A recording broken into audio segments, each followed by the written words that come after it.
Hey, this is China Misita Balbauer Science is Fun and Easy. If this is your first time watching my video, please don't forget to subscribe and hit that bell button so that you will be notified on our next videos. Today, we were going to talk about microbial action in 5 different scenarios. This will include the definition of microorganism, the types of microbes, and the factors that affect the microbial growth.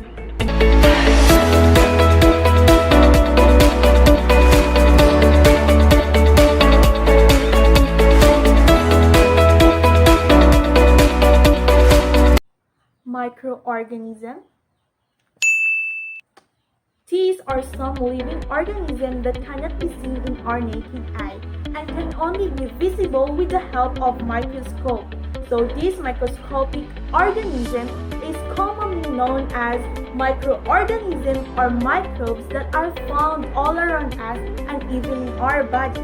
So there are 5 types of microorganisms, namely the fungi, bacteria, algae, protozoa, and the viruses.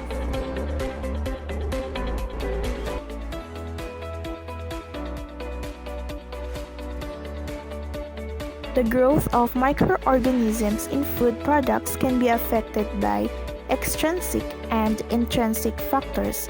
These extrinsic factors include temperature, humidity, and oxygen, while the intrinsic factors are pH and moisture content.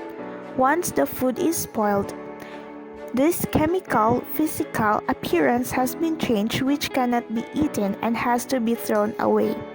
Wherein the major microbial spoilage of food are bacteria, yeast, and molds that produce various enzymes that decompose the various constituents of food. Some animals wallow in mud and rolls its body to comfort the behavior, but this mud contains bacteria and viruses from animal feces live there, including the Campylobacter or C. coli, a virus called norovirus, and even E. coli. If ingested through the nose and mouth, these germs can cause intestinal infections. Acne usually occurs in the face, neck, chest, and back and shoulders. Our skin has a lot of hair follicles in those areas. The hair follicles are where all the acne action is. Sebaceous glands, which create oily substance called sebum to keep our skin moisturized.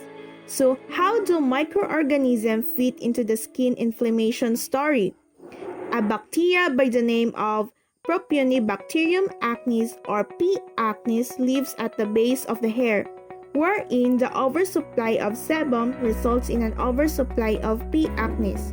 The factors are hormones, pregnancy, menstruation, heredity, and stress.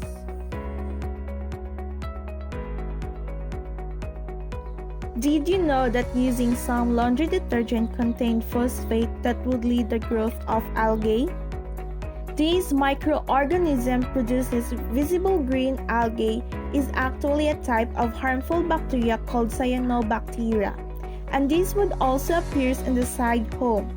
These factors leading to bloom are the exposure to sunlight, warm temperatures, and enriched supply to nutrients such as phosphorus and nitrogen that facilitate the growth of these cyanobacteria. These bacteria can even make people sick because it produces elevated toxins that are released in the air we breathe. You know that your kitchen sink is probably dirtier than a toilet seat? A wet sink can be a hazardous sink. High level of moisture make the ideal condition for certain types of microbes to flourish, because up to 80% of a bacterial cell's weight is water. These microbes are Salmonella bacteria, Campylobacter jejuni, E. coli, and Staphylococcus aureus. Salmonella bacteria exist if a sink exposed to fresh produce, raw meat, dairy products, or spices contaminated with the bacteria.